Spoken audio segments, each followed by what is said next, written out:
Hello, everyone. Thank you for joining. Hopefully everyone can hear me. Usually do a quick mic check or validation. You can tell me if you hear me or not. But before we do get started, there are a couple of housekeeping details I'd like to call out. At the bottom of your screen are multiple application engagement tools you can use. And you can resize them. Feel free to interact with them in any way. Set them up on your desktop space. If you're new to On24, there's a toolbar at the bottom of the window also that allows you to ask questions, view the slides, and feel free to ask questions at any time throughout the presentation. Take advantage of that. If you hear something or you would like more information on a particular topic, just add it in. On the left, there's also some additional resources, materials available in that resource list. So please feel free, download anything in there that you see that you might find useful. And also to quickly answer probably the most common question, we are going to be recording this event and you will receive a copy of it later. You'll get an email with a link that you can then share and socialize with others. Okay? And yes, somebody has said they can hear me. Awesome. Let's get started. Welcome. This is Leveraging Partners to Help Your Teams Grow Business Value. My name is Chris Hood. I'm on the Global Customer Success team for Apogee and Google Cloud. Completely excited to be here with you today. And before we dive into today's topic, another thing I want to call out is my email address. And actually, there's two places you can get it. You can get it on the screen right now, write it down, and also in those resource tabs, probably up in the top left-hand corner of your screen, you'll see my picture and some contact information from me there as well. And since our topic is about partners, how about we start off with talking about a few famous partners? One of my favorites, Tom and Jerry, an American animated franchise series of comedy short films created back in 1940. The series centers on a friendship rivalry, sort of a love-hate relationship between the title characters Tom, who's a cat, and Jerry, who's a mouse. This is a partnership for the ages. They had over 161 theatrical short films, and they won 7 Academy Awards. But the success of this animated duo could not have happened without another partnership of William Hanna and Joseph Barbera. For 3 decades, Hanna-Barbera was a prominent presence in American television. And some of the other popular characters that you may all be familiar with, the Huckleberry Hound Show, the Flintstones, the Yogi Berra Show, the Yogi Bear Show, Picnic Basket, the Jetsons, Wacky Racers, Scooby-Doo, and the Smurfs. It's quite a partnership there, right? How about another Jerry duo, and probably a more delicious partnership? Oh boy, I mean, how I love the sweet combination of peanut butter and brownie bites. I mean, what a partnership, right? I mean, come on, people. What a way to end your day. Ice cream is a huge business in the U.S., with the industry as a whole recording about $10.1 billion in sales for 2019. And Ben & Jerry's enjoys a large piece of that. But this partnership of flavors couldn't be possible without the best, or one of the best at least, business partnerships around. Ben Cohen and Jerry Greenfield are the creators of Ben & Jerry's, and they give back. It was a key part of their success. After opening the first Ben & Jerry's shop in 1978, the duo created the Ben & Jerry's Foundation in 1985, which donates almost 8% of the company's earnings to nonprofits across the country. Additionally, Cohen and Greenfield take steps on a regular basis to give back to their employees. Not surprisingly, Ben & Jerry's success led many of their competitors to follow in their lead. But, I don't know, for some of you, it might actually be lunchtime. I'm already starting to get hungry. Now I'm in this food lane. How about another type of partnership? Greg Creed, the former CEO of Taco Bell, had a vision. Creed tasked his team, along with Taco Bell's partners, with coming up with the industry's next big thing. So, through a collaborative effort, Taco Bell and Frito-Lay developed the Doritos Locos Tacos. And same thing, the fiery Dorito Taco Supreme. I don't know, for those of you who are not Taco Bell fans, that's fine, but so good. And so Taco Bell released the product in 2012 and sold more than 1 billion of these tacos in the first year. The fast food company had to hire an estimated 15,000 more workers to keep up with the demand of this taco alone. Now, I love polls. So throughout this presentation today, we're going to cover a couple polls. So let's start with an easy one. How about this? Which of these is your favorite partnership? Batman and Robin, Ben & Jerry's, we've talked about. My pick would be, no, I won't influence you, but Doc Brown and Marty McFly. Han Solo and Chewbacca, and Phineas and Ferb. I mean, come on. Can't get better than those two. Okay, so while you're thinking through that, let's also realize that partnerships don't come in just twos. They come in all sizes and through different means. So how about a famous trio? Yes, the Three Amigos, a partnership built out of mistaken identities and the need for a spotlight that took them on a journey to fight against injustice. As they might say, wherever liberty is threatened, you will find the Three Amigos. I know, I'm cheesing it up here today, but that's okay. As I said, partnerships can come from anywhere. And in today's digital world, even competitors could be a valuable partner. Bill Gates, founder of Microsoft, and Steve Jobs, founder of Apple, had a very unique relationship over 30 years, sort of like Tom and Jerry. Everything from technical allies to bitter rivals to even borderline friends. And yes, even partners. In 1997, Jobs was the Apple's CEO, and Apple wasn't doing too well. At his first Macworld keynote, he announced that he had accepted an investment from Microsoft to keep Apple afloat. Bill Gates appeared on a huge screen via satellite link, and the audience booed. But in reality, if it wasn't for this unique partnership, most of you probably wouldn't have iPhones on your desk today. How about let's see, here we go. Here's our response from, okay, yeah, I can see where we're going with this. That's fine. No hard feelings. Doc Brown and Marty McFly still, to me, best duo. Let's look at this a little bit closer. There are really 5 different types of partnerships that, we're going to cover a little bit of today. There's a partnership internally within your organization, specifically a partnership between your business and IT teams. There's a partnership with your customers, leveraging an outside-in perspective to meet their needs.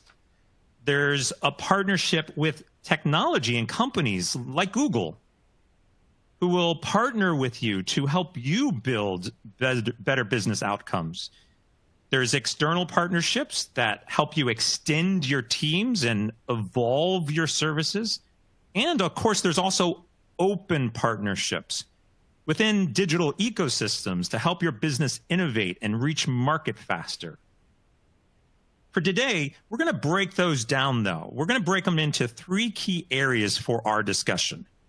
Strategy, where we will focus on the business alignment and why IT and business partnerships are essential. The Odyssey, where we'll take a journey together to unlock what that outside-in perspective really means. And Synergy, where we'll discuss how breaking down your digital borders and building partnerships anywhere, even competitors, will bring you increased business value.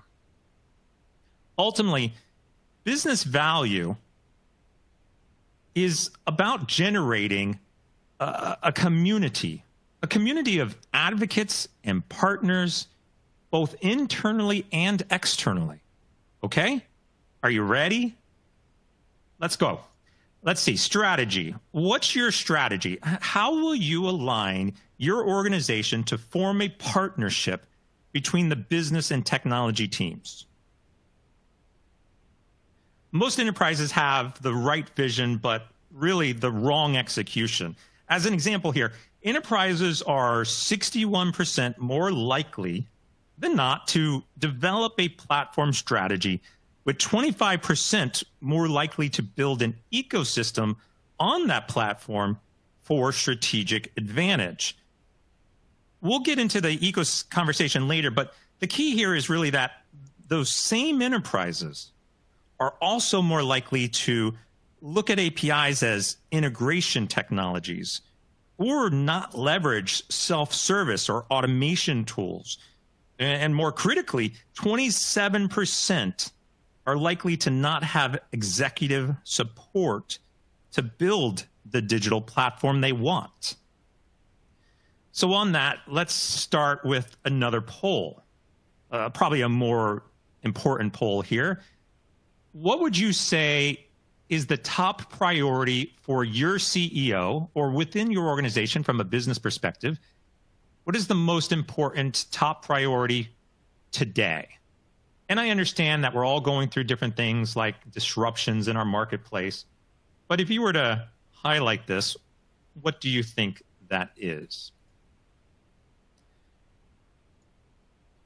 In a recent McKinsey paper, and this is actually the exact same question, chief information officers were asked the following question through various interviews. What would you say are the top 3 priorities of your CEO?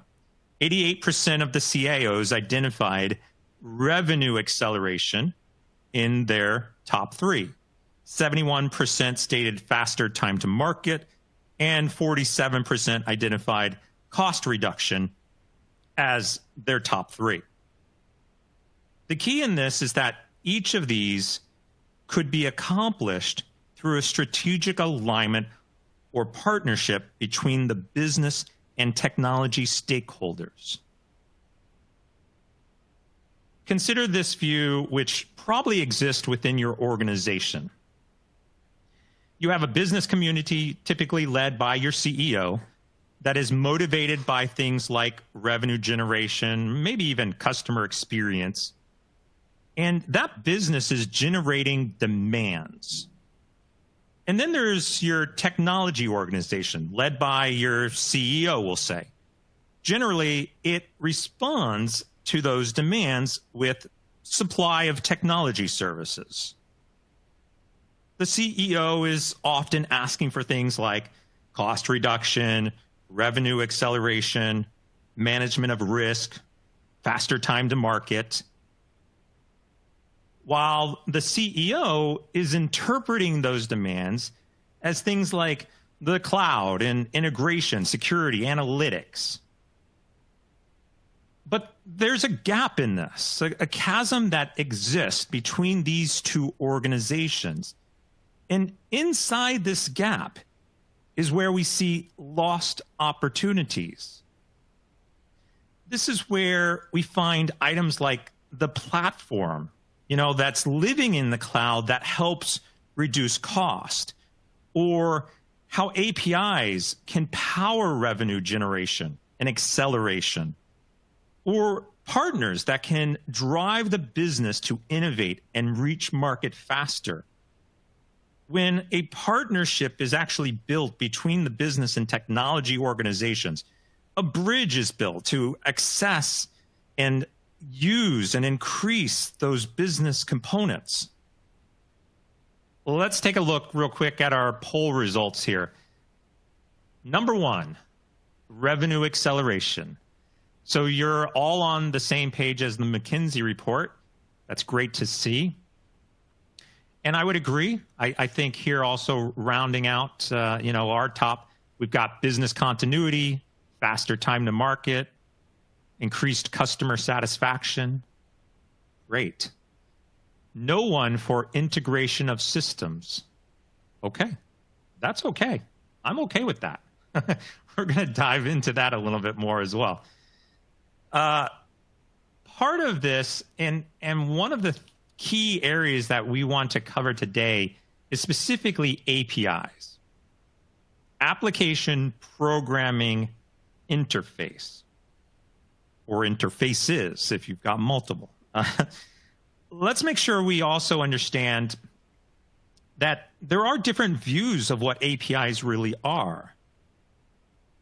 When the business and IT teams are not converged into a partnership, we often see a technical perspective like this, where the API platform is supported by a multitude of different types of integrations and services, with really no consideration of how these integrations actually impact business value.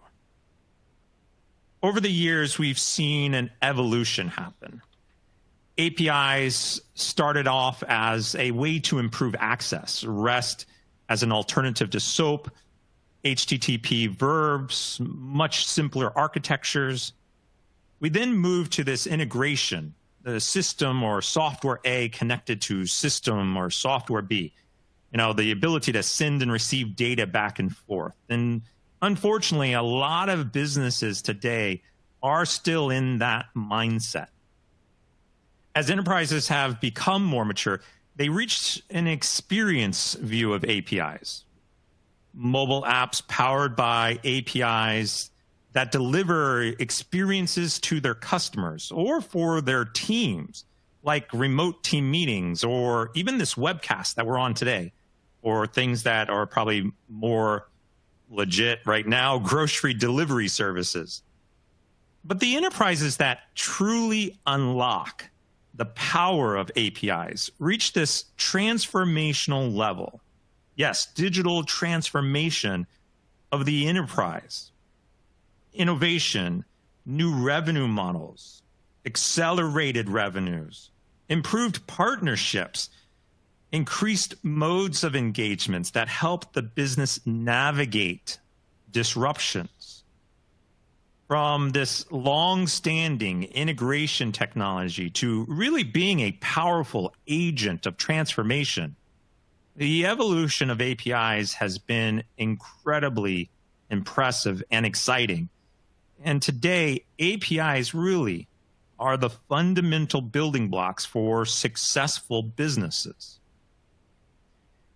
In most cases, APIs have become the business. As a platform business, you begin to see a direct increase to your business value through more engaged customers and through an ecosystem of partners. To demonstrate that, a research paper was published back in 2017 by 3 professors, and they studied a massive amount of data, built statistical models to compare the financial performance of 120 firms over 3 years who invested in APIs. They compared the firm's financial data with access to the API logs from the firms which had data about the total volume of API traffic, developer portal usage, app keys, total number of APIs, right? All of that got calculated into this, and the study compared the results from firms who adopted APIs and firms who did not. The results showed that there was a statistically significant relationship between companies who invested in API programs and those who didn't. And the ones who did saw an increase in sales, a decrease in cost, and an overall increase in the firm's value by 12.7%. Now, I know most of you are probably here thinking that this one research is really incredible, but probably is not enough alone to get your business and technology teams to come together and invest in ways to grow your business. So let's actually look at an example. Walgreens is an American company that operates as the second largest pharmacy store chain in the United States. As part of their store locations, there are photo printers. And over the last 10 years or so, they began to see a decrease in the demand of photo printing. Now, I think we all can understand why. We introduced the phones, and we can take pictures on our phones and share them on the cloud, right? So who's printing them out? Their traditional business was disrupted by internet photo sharing. But the business and technology teams came together to discuss new strategies, and then they partnered with Apogee to kickstart this new digital concept around their photo prints. They launched a photo prints API that was then integrated into their Walgreens app, allowing customers to upload photos directly from their phone to be printed and then come back into the store to pick up those photo prints. Indirectly, as customers entered the store to pick up their photos, they also grabbed other items, increasing Walgreens per cap and growing their revenue. Now, we're going to come back to Walgreens throughout today's conversation to see how that progresses. But let's embark on an odyssey together. When you partner with your customers through an outside-in perspective, you drive their journey to you. At a high level, we've really been looking at digital transformation. How does your organization build relationships to evolve your business? We looked at APIs and how even one API helped Walgreens increase traffic and generate new revenue. But APIs also require a much broader perspective, one that is focused from the outside in and that you can iterate on, much like any other product development mindset that is already existing in your company. How about another poll? Does your product, technology, IT, and business leaders come together with an outside-in perspective of your organization and your customers? And you can go through there.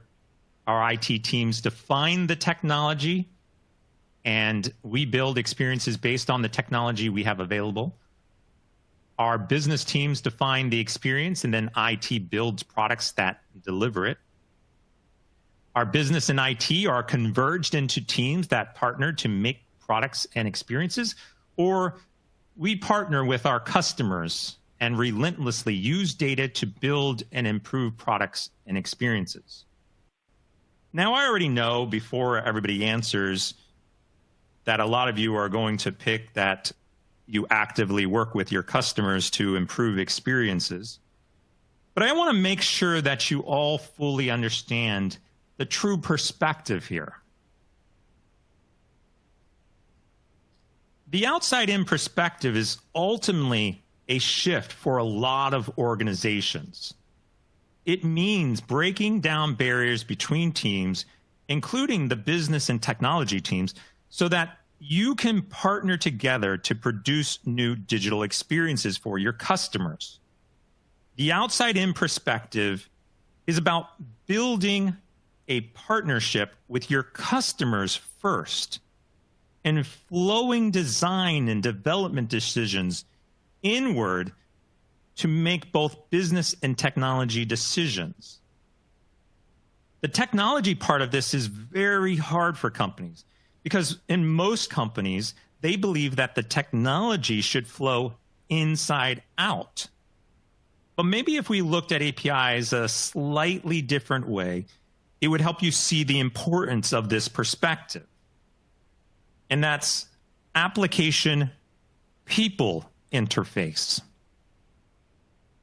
When businesses and technology teams partner together with APIs focused on the people first, enterprises can launch software faster, iterate with data more efficiently, integrate partner technologies more easily, and increase overall innovation rates. Strong businesses, like every decision back to improving their value proposition. And definitely in my experience, APIs deliver the most value to your organization when serving as an interface between a company and its people. Let's look at our poll results, see if I was correct. Okay. I was wrong. That's good. Not by much, but most are saying our business and IT are converged into teams that partner to make products and experiences. That's great. Now, if we can get you to that next level, that's the goal here. This diagram represents a horizontal view of what we call the digital value chain. Consumption is depicted on the left and represents internal, external, or partner applications and services. The right side reflects the assets that are exposed to those consumers. And at every point in the value chain, there is an activity that has to occur in an efficient, scalable, profitable manner to meet the needs and expectations of the digital economy. We accomplish this through building apps or new digital experiences for consumers or your customers that are being produced by developers who consume your APIs that are produced by an API team connected to your back end. And then all of that flows back out to your consumers. This flow is the foundation for the outside-in perspective, demonstrating how digital products and experiences will flow from your consumers on the outside of your organization to the internal teams and back-end systems on the inside of your organization. And you already know why this is important. But here are some stats to demonstrate it. Today, digital consumers are actively looking to buy from the most innovative companies. 63% of digital consumers expect companies to provide new products, services, and experiences more frequently. And 71% desire a consistent digital experience across all channels. In addition, 65% expect those products, services, and experiences to be personalized based on their previous visits. But here's the stat to remember. 76% of consumers expect companies to know their needs before you ask them. How do you accomplish this? How do you accomplish any of this? How do you innovate at speed? Excuse me. And scale to meet the demands of your customers from the outside in? Well, I've already started to talk about it. You must build that partnership with your customers. We can start to understand digital experiences really by building a complete persona to help make API product decisions. In this example, we have a fictional characterization of Sally Sample. an existing customer of yours, Sally would love to open up, maybe get a new deal, such as a credit card offer. And then maybe if it even led to increased savings or some type of reward points, or even an improved checkout experience. All of these things are drivers for Sally. And every good Odyssey, of course, needs a map. Mapping your customers' journeys and associating them through each step with APIs can help you visualize these digital experiences from the outside in. With this map visualized, now the business and technology teams can start to see where APIs and other technologies make sense, all through each step of their journey. Ideally, you would also start to capture this information in other ways, prior to new technologies being introduced and also after, to see how changes have improved the experience over the course of that customer journey. We see in this example that at the start of the process, Sally believes we are meeting or exceeding her expectations. Adding a percentage can also indicate the conversion of each action. For example, even though Sally may not be too happy about the multiple login steps, 64% of your users find that process acceptable. In the same scenario, though, Sally is unhappy with the slow order confirmation process. So most of the other customers are as well. Maybe that's an area to look at. Mapping what you know about your customers with specific customer journey maps should highlight key areas and opportunities for improving the overall customer experience. And the most successful companies partner with real customers to unlock true outside-in development.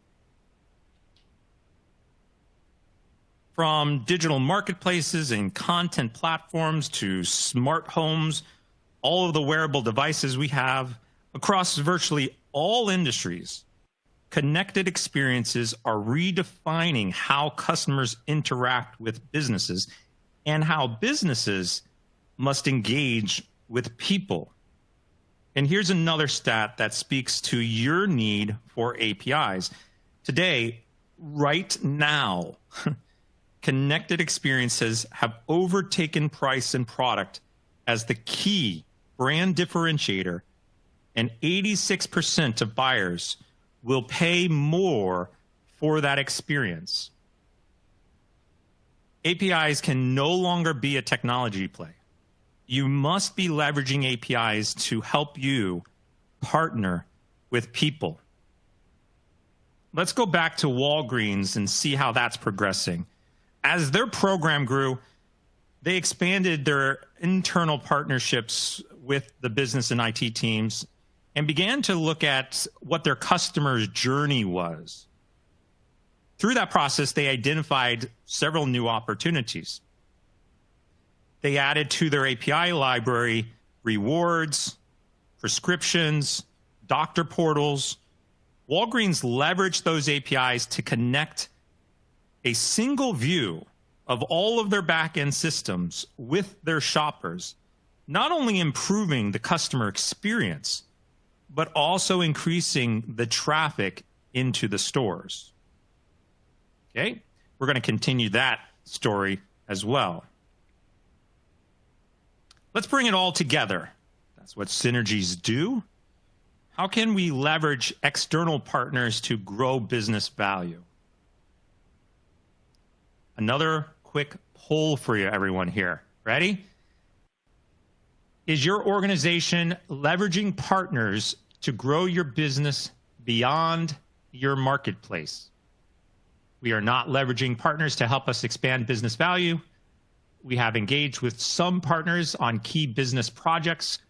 We are actively building connections with multiple partners across all markets, or we have an open ecosystem of partners that we promote every day. Take a moment to think about that. We'll come back to the responses. Digital ecosystems could say, account for probably more than 60 trillion in revenue by 2025. I think that's probably higher, or more than 30% of global corporate revenue. In a world of ecosystems, as industry boundaries blur, strategy will require a much broader frame of reference. In other words, CEOs and CIOs will need to use a wider lens when assessing would-be competitors or could-be partners.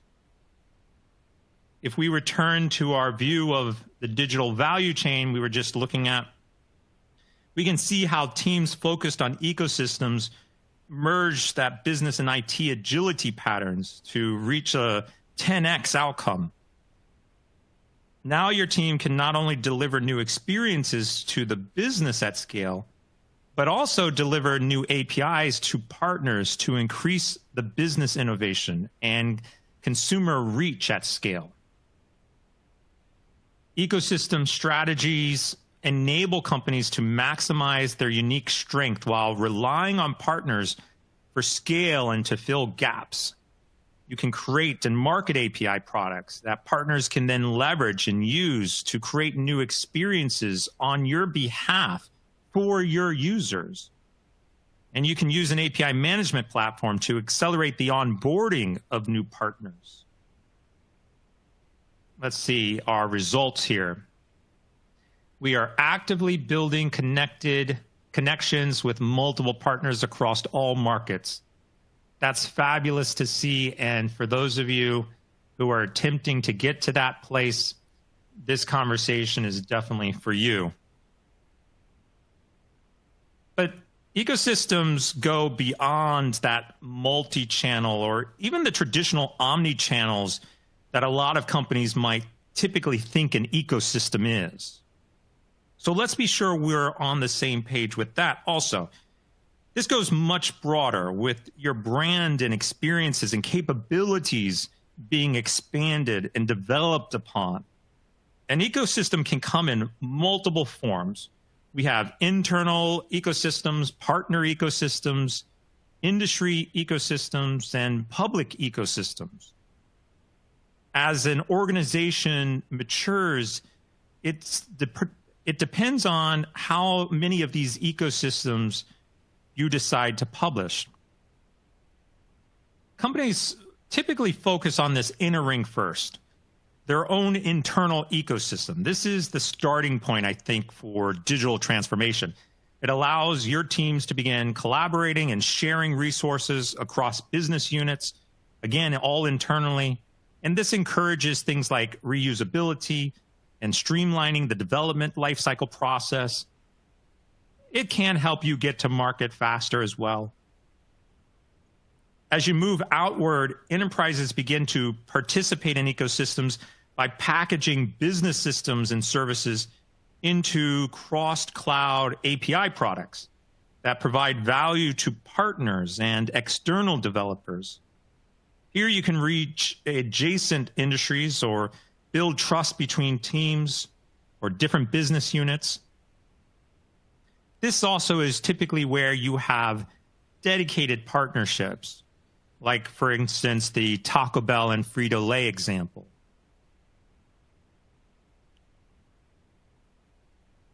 As you move out into different industries and you mature more, your ecosystem will enter adjacent markets, creating new customer interaction models, and rapidly grow your brand, your reach even. And in an ecosystem environment today, competitors, as we've talked about, may turn out to be tomorrow's partners. In reality, we used to think that our competitors, our customers, and our partners were all distinct entities. Now the same company can be a competitor, a customer, and a partner all at once.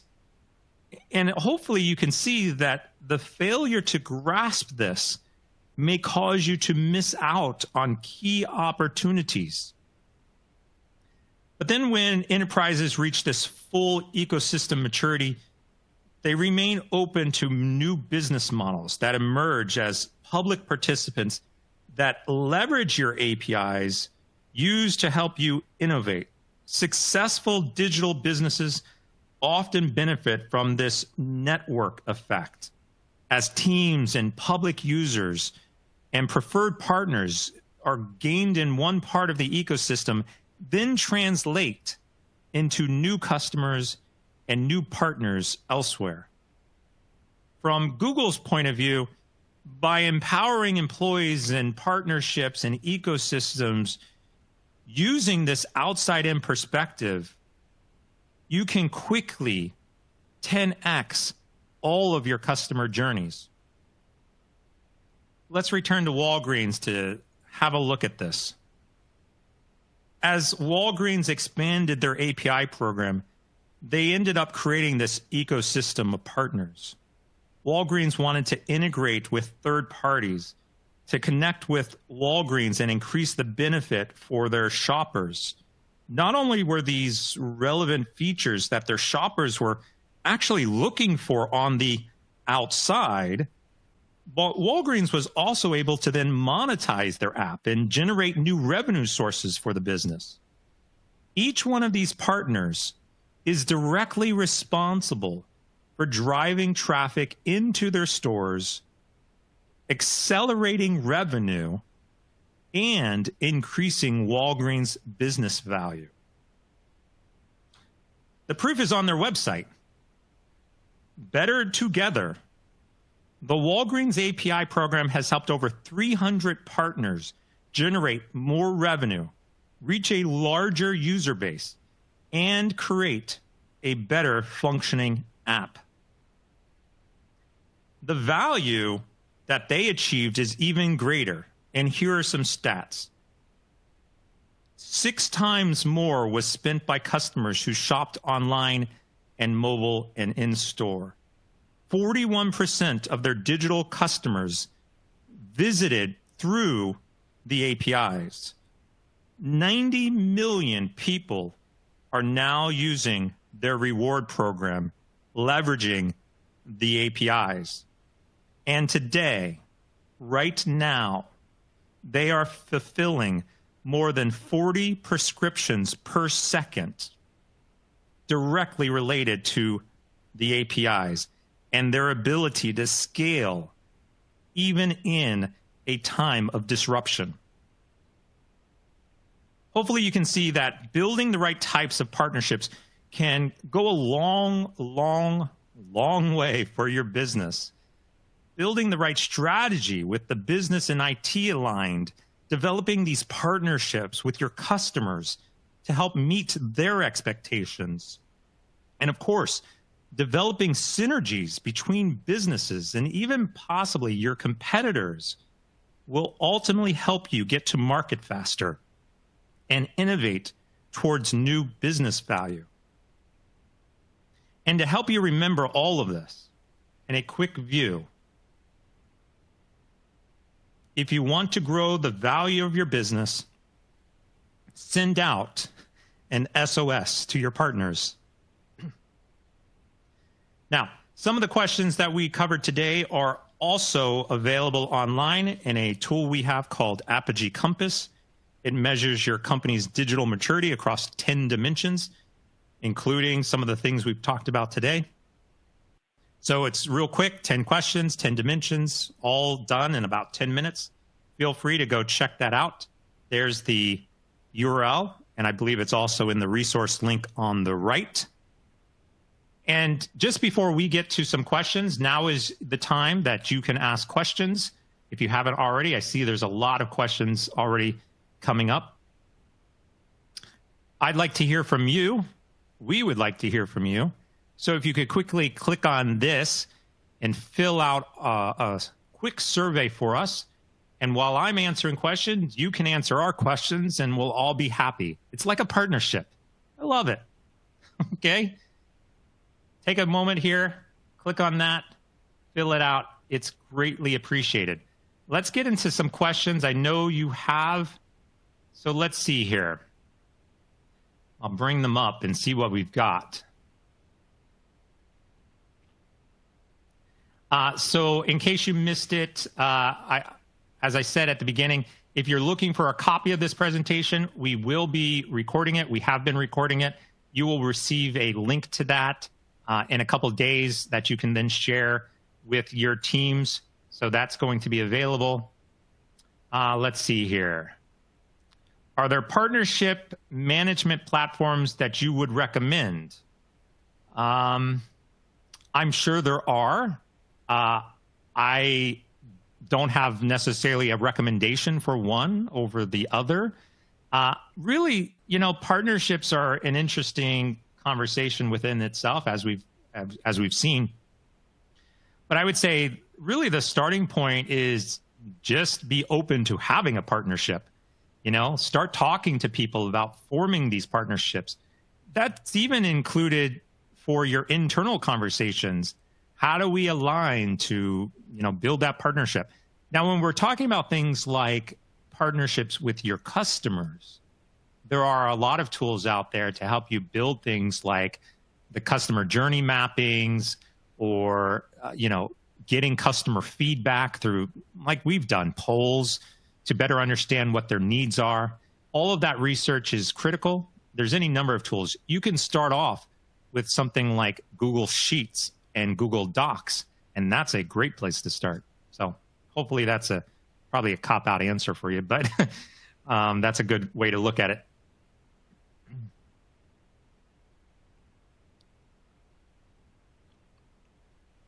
Looking at some more questions here. We've got a lot, and I'll just say that we are coming up to the end of our time. So if I don't get to everybody's questions, we will reach out to you by email. You have my email address as well. Feel free to email me and let me know if I can answer something else for you. Absolutely happy to do that. Let's see. Pure revenue acceleration without customer satisfaction is not sustainable. Yes, I agree. I'm not sure what the actual question is here, but I would say that, look, you know, we often correlate customer satisfaction with revenue acceleration. That's absolutely true, right? If your customers are not happy, if they are going to your competitors, if they have a poor experience, they're not coming back, all of that is absolutely true. So the key here is, how do you ensure customer satisfaction so that you can accelerate that revenue? And more critically, the part of this, which is digital transformation, is around how do I fulfill customer satisfaction by meeting their needs and expectations, and especially in a digital world where my expectation, look, we are all customers already. We engage with the products that we ourselves are interested in. And how many times have you attempted to go, say, make a purchase with a brand, and you have a certain expectation of how that engagement should work? And when it doesn't meet your expectations, what do? You go find a different brand that will meet your expectations, which then becomes lost revenue opportunity. So the key in this is that you're understanding what the customer's needs are from this outside-in perspective so that you can fulfill those needs and increase customer satisfaction to also then increase revenue acceleration. Hopefully that helps. Let's see. Probably time for one more. Let's see. And again, I'm sorry, we've got a ton of questions here, so I'm just trying to flip through them a little bit.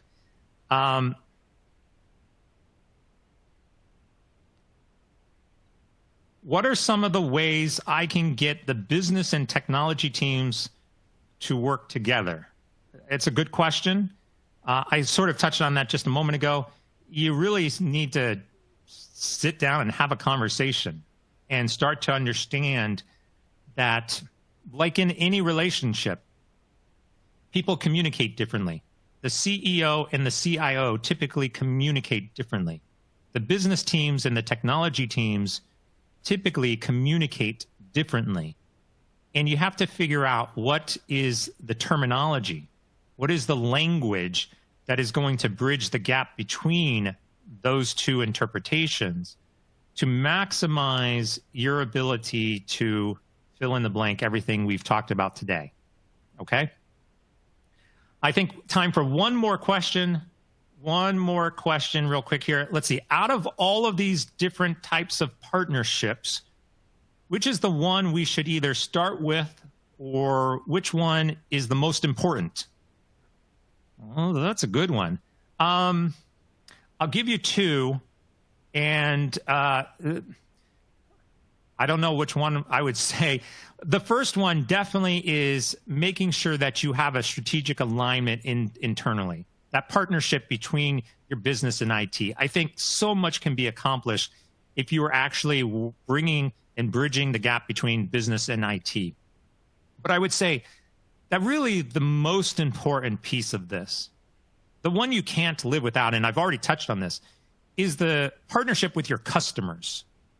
By having that relationship directly with your customers and understanding what they need and what they want, you're going to be able to build things easier to support that. If you just assume that you know what your customers want and you start building things, right? And this is where the APIs come in. I've talked with a lot of companies out there who have said, hey, we've got this great API. We're going to build this API, and we're definitely thinking about our customers. And I said, how do you know your customers even want that API? Oh, well, this API is going to help with an integration. Okay, well, what's the business value for that integration? What's the value proposition for that integration? What is it actually going to give your customers? If you say, faster speeds, okay, maybe. But do your customers really care about faster speeds right now? Is it a new digital experience of some sort? Is it an easier ordering? Or in the example of like Sally, she wanted a way for a quicker checkout that leveraged her, information. Okay, start there. Start with what your customers want and need.